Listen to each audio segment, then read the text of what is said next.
Biz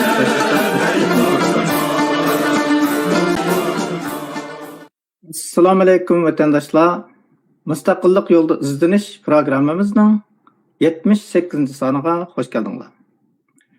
Bugün biz hukumatimizning muavin Cumhur Reisi Sayragul Saadbay xonimni Amerika prezidenti Trumpga ochiq xat va davomlashayotgan irqiy qirg'inchilik degan temada suhbatimizga taklif qildik.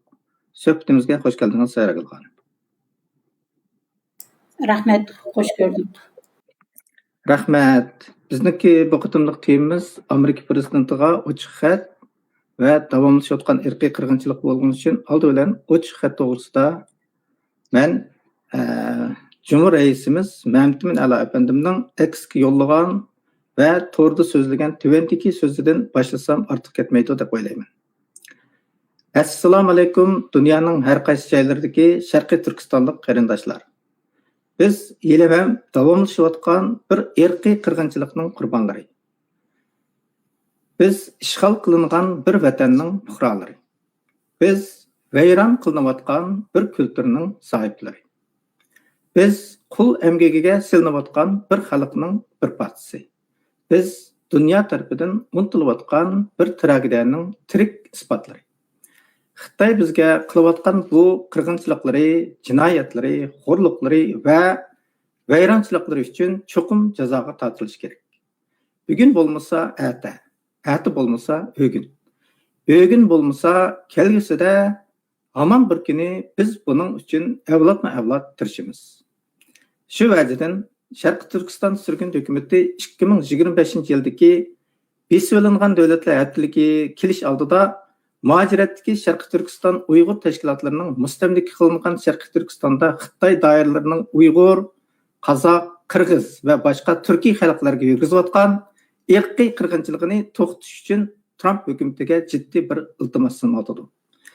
Bu iltimosda biz Sharqiy Turkistonliklar uchun uchrayotgan krizisning insonparvarlikka yot ig'ir fojia bo'lib qolmasdan xalqimizning mavjudligi shundaqla Amerikaning davlat bexatarligi va iqtisodiy manfaatiga tahdid shakllantirayotganligini o'tirib qo'ydik. Shuningdek, buning qarta keskin harakat qo'llanishining ta'xirsizligini ilgari surdik. Oxirida bu krizisni hal qilishning birdan-bir chorasining ma'muriy buyruq tushirib, Sharqiy Turkistonning beso'lingan davlat ekanligini e'tirof qilish ekanligini tavsiya qildik. Bu iltimos Sharqiy Turkiston surgun hukumatining emas, balki muajiratdagi barliq Sharqiy Turkiston va Uyg'ur tashkilotlarining o'rtaq iltimosi, o'rtaq orzusi. Qarindoshlar, bu bizning yana bir qitim birlashish fursatimiz. Dushmanimiz parchalanishimizni, do'stlarimiz birlashishimizni xohlaydi. Bugun bu ishda birlashalmasak, erta hech ishda birlashalmaymiz. Bugün bu g'oyada o'rtoqlashalmasak, erta hech nimada o'rtoqlashalmaymiz. Bugün bu ishni birga qilmasak, erta hech ishni birga qila olmaymiz. Hammanglarga tuvanchilik bilan shuni iltimos qilamanki, bu chaqiriqqa ovoz qo'shib, ovozimizni Amerika hukumatiga birlikda bildirish muhim. O'zimizning birlikni namoyon qilaylik, do'stlarimizni bu orqali bizni texmi qo'llaydigan qilaylik, dushmanimizga bu birlikimiz orqali zarba beraylik. Kun sari madordan ketayotgan xalqimizga bu o'rtaq ishimiz orqali umid ato qilaylik. Hammanglarga rahmat. Xo'sh, ortiq gap ortiq. Bugungi programmamiz uzun so'zilmaydi. Ushbu suhbatimizning oz-soz bo'lishiga tirishimiz. Rahmat Sayragul xonim. Asirga tushgan davlatlar haftaligida hukumatimiz prezident Trumpga ochiq xat yo'llamoqchi. Men o'qib o'tdim. Mehmet Emin Ali efendimninki butun xalqqa qilgan chaqiriqni.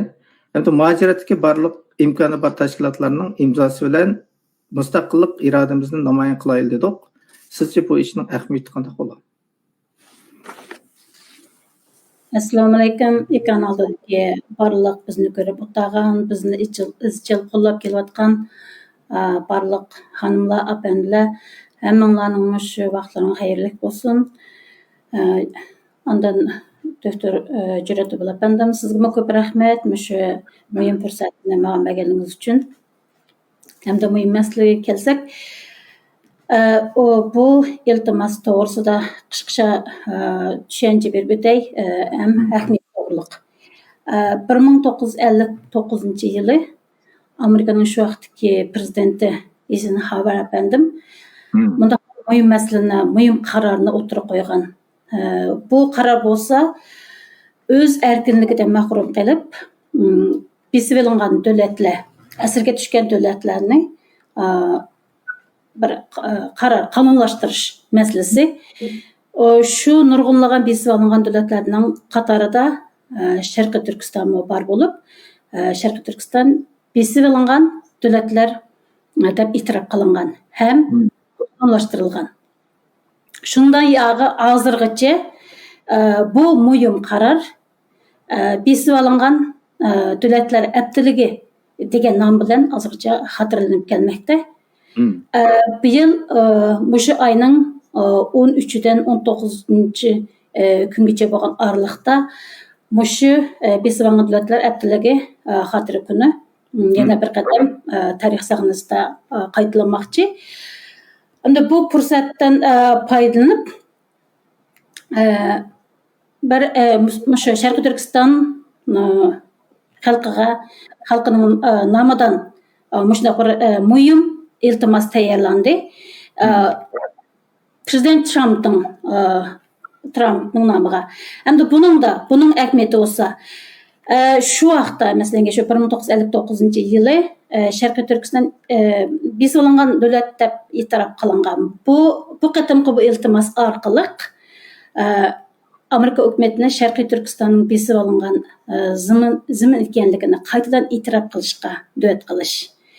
Şu vaqtdagi qarorlashtirilgan, qonunlashtirilgan shu va'dasiga amal qilib Sharqiy Turkistonning besib olingan zimin ekanligini qaytadan e'tirof qilishga iltimos qilish.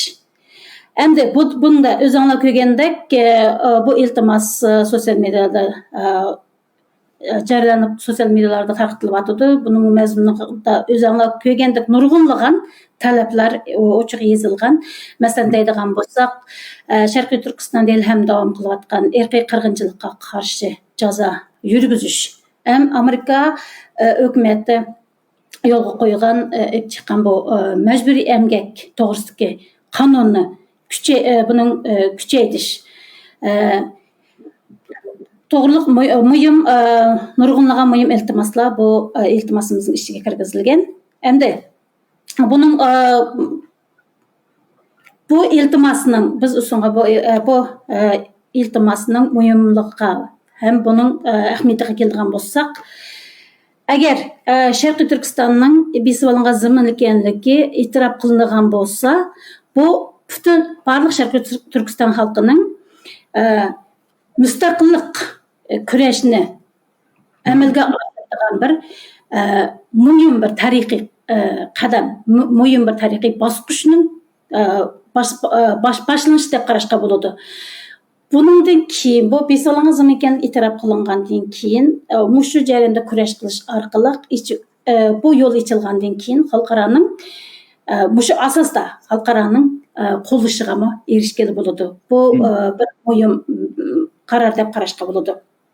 Shuning bilan bir vaqtda bu iltimos butunlay Sharqiy Turkiston xalqining, Sharqiy Turkiston tashkilotlarining qo'l qo'yishi bilan ham Sharqiy Turkiston mustaqillikni iroda qilgan ham Sharqiy Turkiston tashkilotlarini bir yerga akilishda muhim rol o'ynaydi. Bu orqali Sharqiy Turkiston xalqi o'zining mustaqillik irodasining herkes tevrenmeydigan, kurashchan, bu kurashdan herkes voz kechmaydigan ham xalqning manfaati, vatanning ozodligi uchun, mustaqillik uchun bir niyat, bir maqsad bilan bir yerga kelalaydigan ittifoqchan bir kurashchan xalq ekanligini xalqarada namoyon qilishga bo'ladi. Bu orqali nurg'unlagan davlatlarning qo'llashiga erishgili bo'ladi deb qarayman. Chunki har qanday o'zining erkinligi, o'zining mustaqilligi uchun kurash qilmaydigan insonga hech kim yordam qilmaydi. To'g'ri. Agar biz o'zimizning kurash özümüzün müstakilligimiz, özümüzün erkinligimiz üçün davamlı küreş kılıp, bu küreşten yanmaydigan təvrimiz iradamızda xalqarada namayan kılalsak, muşu fırsattan faydalanıp. Ondaqda bizni görüp turgan bütün xalqara bu müstakillik küreşinden vaz keçmeydigan muşundaq bir küreşçen xalqның uruhudan olamıp ta'sirlandi. Ularmı təzəli alıda hem bular bir qo'llashqa tegishli bo'lgan bir xalq ekan degan ko'z qarash bilan qaytadan bizning masalamiz qaytadan xalqaro sahnasiga chiqishiga bir yo'l ochildi deb qarayman. Shunga bu bir tarixiy muhim fursat. Bu fursatdan foydalanib men barliq Sharqiy Turkiston xalqining, barliq Sharqiy Turkiston tashkilotlarining mushu iltimosga ovoz qo'shib, imkoniyatning boricha bunga qo'l qo'yib,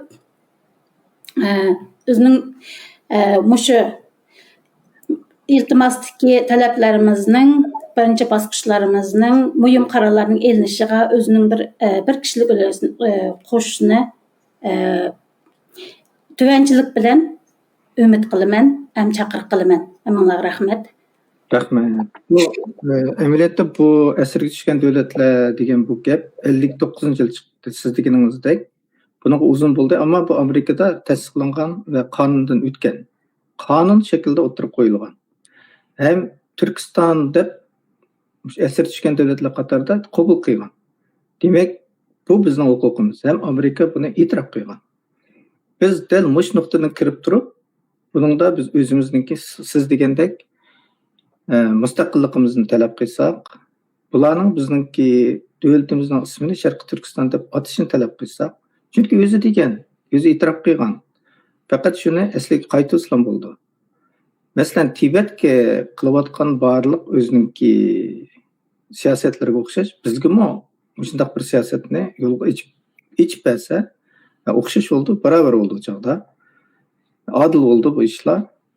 Biz siyosat qilganda hargizmi qandaqki bir odamlarningki laplari, quruq gaplarining oqidan emas, balki amaliy siyosatda bor, qonunda bor ish bilan qilsak, buning unumi yaxshi bo'ladi. Ya'ni bizning harakatimizning qilayotgan ishlarimizni haq ko'radi va bular bu la'nati ismni ishlatishni xohlamaydi ekan, Sharqiy Turkiston degan ismni ishlatishni xohlaydi ekan va xalqarada bo'layotgan o'ziningki davlatining taqdiriga bog'liq barliq imkoniyatni ching tutishni biladi ekan degan yak keldi.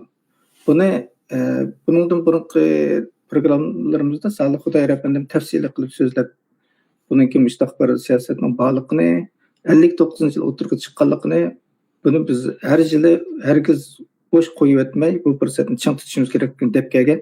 Siz ham yaxshi dedingiz. Bizningki Cumhur raisimiz Ma'mum Afandim bundan aytib yaxshi so'zlab tushgandi. Shunga bu tashkilotlarningki buningga vaqtida bir imzo qo'yishni talab qilamiz. Chunki bu hech kimningki manfaatiga ziyon solmaydiki. Bu faqat Sharqiy Turkistonniki barliq xalqning manfaatiga foydali bir ish. Hamda buningki vaqti sal nima bo'lib qolibdi.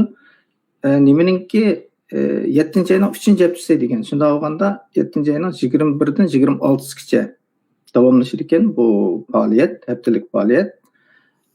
Bizningki imzo qo'yish, tashkilotlarning imzo qo'yish cheki 7-oyning 17-gacha. Shu vaqtgacha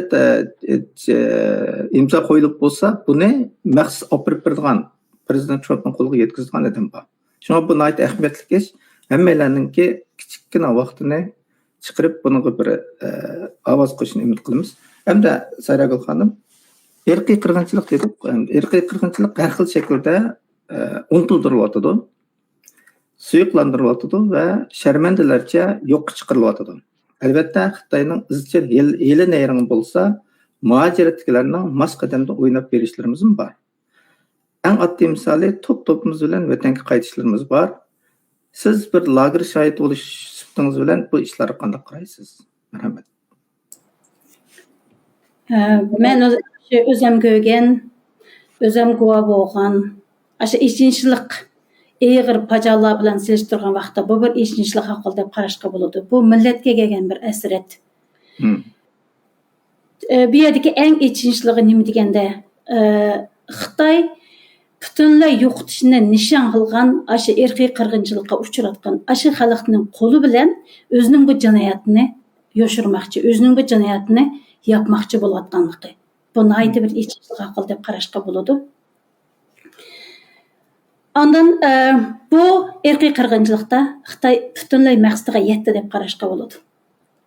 Chunki Xitoyning plani bo'yicha bunga nurg'unlagan pul ajratdi, nurg'unlagan ilmlarni ishlatdi, har xil razil ustalar bilan millatning sarxillarni lagerlarga, turmlarga soludi.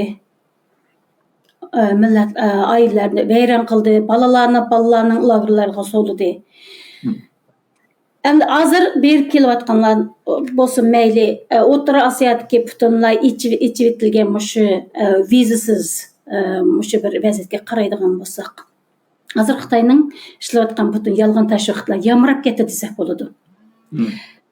U yerda hammasi yaxshi bo'lib ketibdi, texi burunqidanmi yaxshi bo'lib ketibdi degan tashviqotlarni ko'rishga boshladik hozir.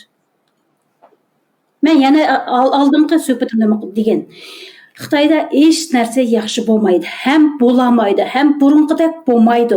Chunki u yerdagi millatlarni millat sifatida yo'qotish nishoniga Xitoy yetdi desak bo'ladi.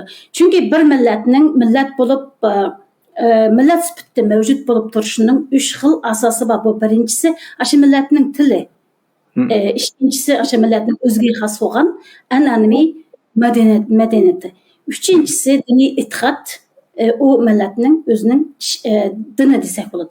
Mushu 3 xil narsa yo'qolgan vaqtda o'sha odamlar mavjud bo'lib tursimi, o millatga vakillik qilmaydi. Chunki o butunlay o'zining tabiatdan o'zgargan asl-masla qilingan o boshqa bir adam, o faqat inson, onu bir millat emas, onu bir inson deb qarashga bo'ladi. Onu bir adam qatorida ko'ramiz, lekin onun aşı millatga xos bo'lgan barliq xususiyatlari butunlay yo'qolgan deb qaraydi. Bu nimani bildiradi? Bu degan Xitoy maqsadiga yetdi, aşı millat sifatida yo'qotman degan nishonin butunlay to'liq o'rnadi desak bo'ladi. Shunga burunqidek hech narsa burunqidek bo'lmaydi. Faqat Xitoy hozir orliqda mushu virusni butun dunyoga qo'yib etish orqali orliqda mushu vaqt qozondi. O'zining bu jinoyatini to'liq ishga oshirish uchun vaqt qozondi. Uningdan keyingi buning hozir ishlatayotgani yolg'on tashviqotlar. Mushu O'rta Osiyodagi davlatlarga, yana boshqa davlatlarga o'xshash, masalan, seyahat viza cheklamasini elib o'tish orqali o'zining jinoyatini mushu tashviqotlar, mushu yolg'on tashviqotlarni berib keluvchilarning qo'li bilan yopishga urinyapti desak bo'ladi. Endi O'rta Osiyoda favqulodda nurg'unlagan analizlar deydi, O'rta Osiyodagi Xitoyning ta'sir kuchi,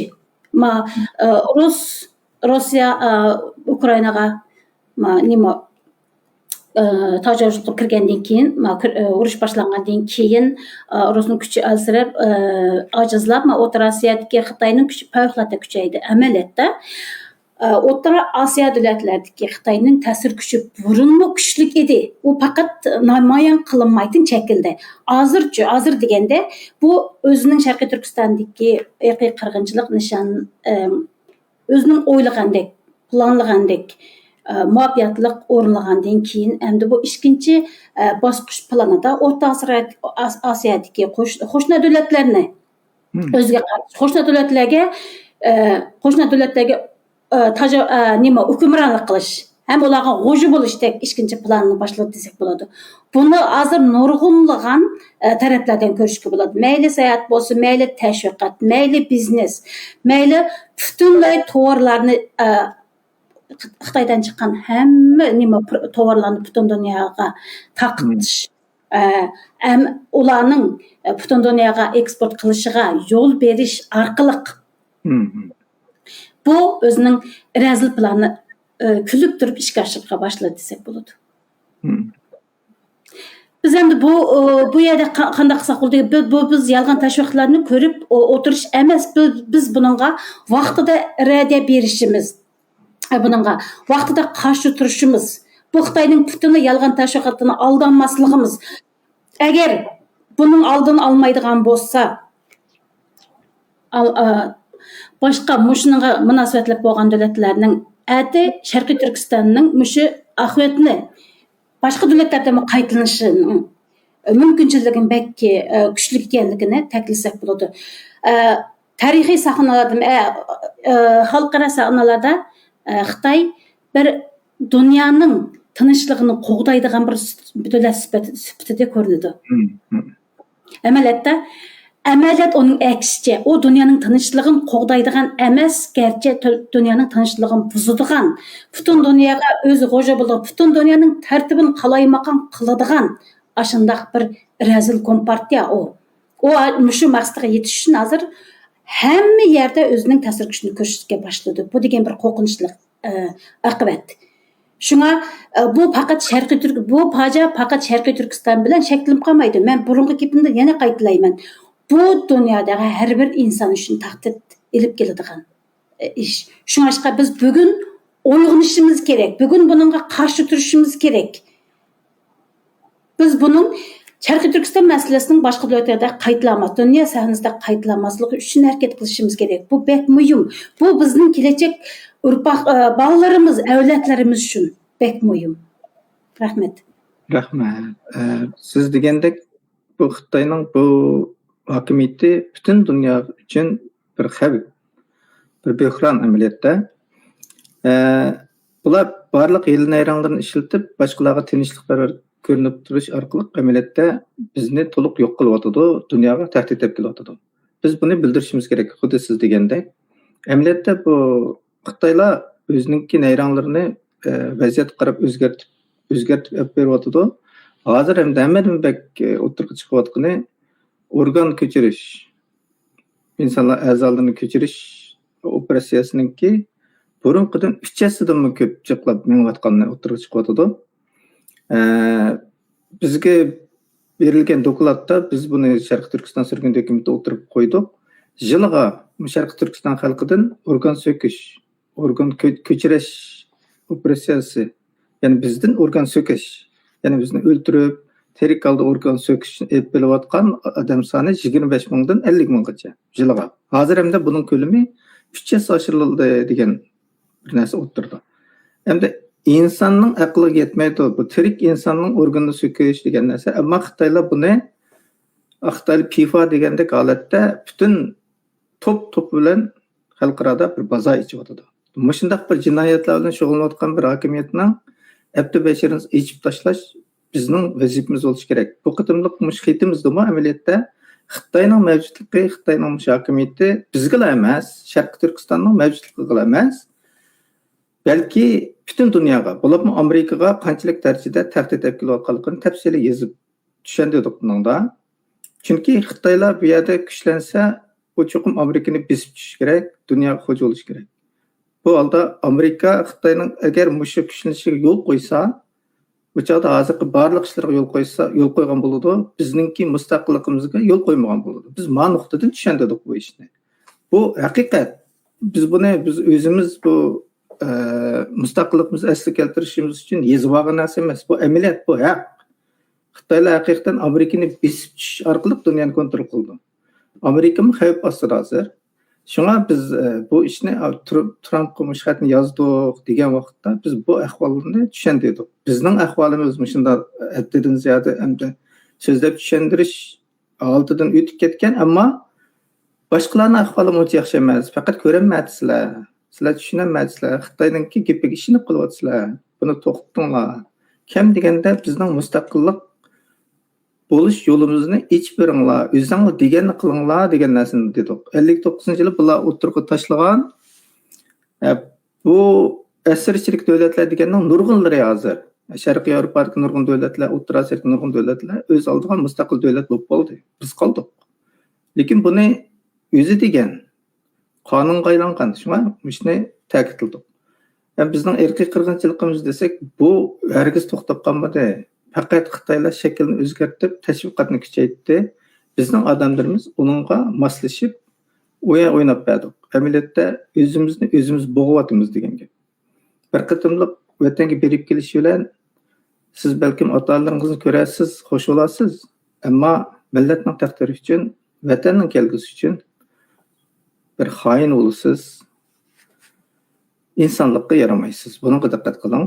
Hamda muajiratda Sharqiy Turkiston mustaqillik kurashlarimiz suslab qilyapti. Bu kurashni iqshiga tashlab qo'yib yuraversak bo'ladimi zarur? Nurg'un odamlar xuddi siz degandek shu mustaqillik ko'rishimiz to'xtab qelyapti. Hammamiz jimib ketib boramiz. Hamma narsa jimib ketib boradi. Bizni qo'llashlarmi hozir burunqidek Sharqiy Turkiston masalasiga ko'ngil bo'lmaydigan bo'ldi degandek bir salbiy ruhoniy kayfiyat shakllantirib oldik. Amaliyotda biz jimib ketib borayotgan xalqaro emas, jimib ketib borayotgan biz o'zimiz. Biz aşı Xitoy shakllantirgan aşı vaziyatda hamma narsani bo'ldi bu hamda hech narsa bizni hech kim qo'llamaydi. Biz hamda kurash qilganman foydasi yo'q deb burunqida Xitoyni bek kuchli ko'radigan, qo'rqinchli bir davlat, uningga hech kim uning bilan kurash qilolmaydigan, shunday bir salbiy bir ruhoniy nimani orqali özümüzni özümüz kontrol qilib, özümüzni özümüz kurash sepidan chetga qiqib, özümüzni özümüz kurashdan jimjitlikqa aylantiryapmiz. Bu özümüzning masalamiz deb qarashga bo'ladi.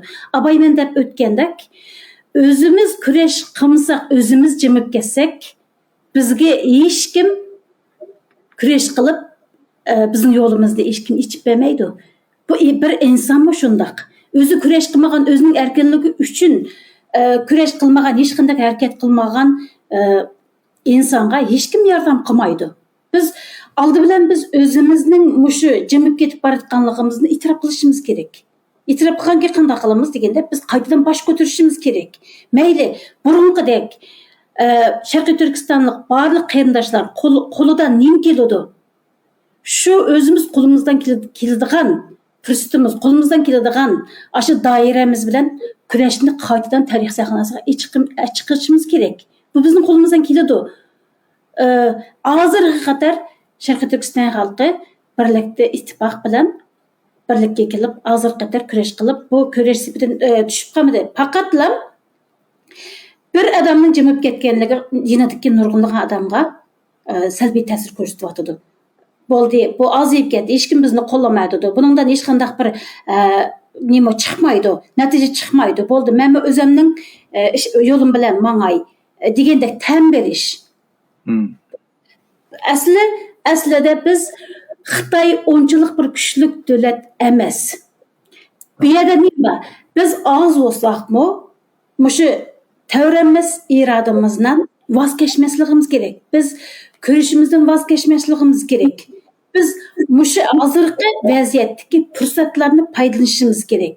Bu osonlik, shu fursatni agar yaxshi foydalanilgan bo'lsa, o'zidan qancha dushmani qanchalik kuchli bo'lsa-mu yengalaydi. Bu tarixlarda necha qatam qaytalangan bir tarixiy voqealar. Shunga biz o'zimiz qaytadan jonlantirishimiz kerak, kuchaytirishimiz kerak, tartib tashviqotlarga qarshi turishimiz kerak. Vaqtida radiya berishimiz kerak. Biz ish bo'lmaganda o'zimiz uchun bo'lmasa-mu, o'zimiz avlodlarimiz uchun, o'sha Sharqiy Turkiston xalqining mavjudligi uchun butunlay millat sifatida yo'qab, zamonimizning butunlay Xitoyning qo'liga o'tib ketishining oldini olish uchun oxirgi bir odam qag'icha kurashimizda davom qilishimiz kerak. Bu biz uchun bek muhim. Biz shunday qila olgandilam boshqalarni o'zimizga qoyil qila olamiz. Bu kurashdan voz kechmaydigan, mushundaq bir ittifoq bilan birlikka keladigan, mushundaq bir kurashchan xalqqa biz yordam berishga tegishlikmiz deydi. Chunki dunyoda haqqoniyat texi mavjud. Dunyoda haqqoniyat mavjud bo'lganligi uchun bu dunyo hozirgi kontrolligini, hozirgi tepatangligini saqlayotdi. Haqqoniyat yo'qolib ketgani yo'q. Haqqoniyatni suyadigan, kurashchan millatni suyadigan, bizni qo'llaydigan xalq, bizni qo'llaydigan nurg'unlagan davlatlar bor. Shunga biz ularning biz jimib ketsak, albatta ularning biz bilan kari bo'lmaydi. Shunga hozirgi vaziyatda jimib ketayotgan Biz özümüz desek boladı. Bu biz şuna men muşu fırsattan paylanıp barlıq Şərqi Türkistan xalqıga deydiganim, herkes vaz keçmeng.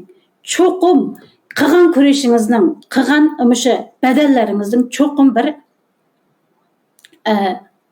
nimesi boladı. Bir natijasi boladı.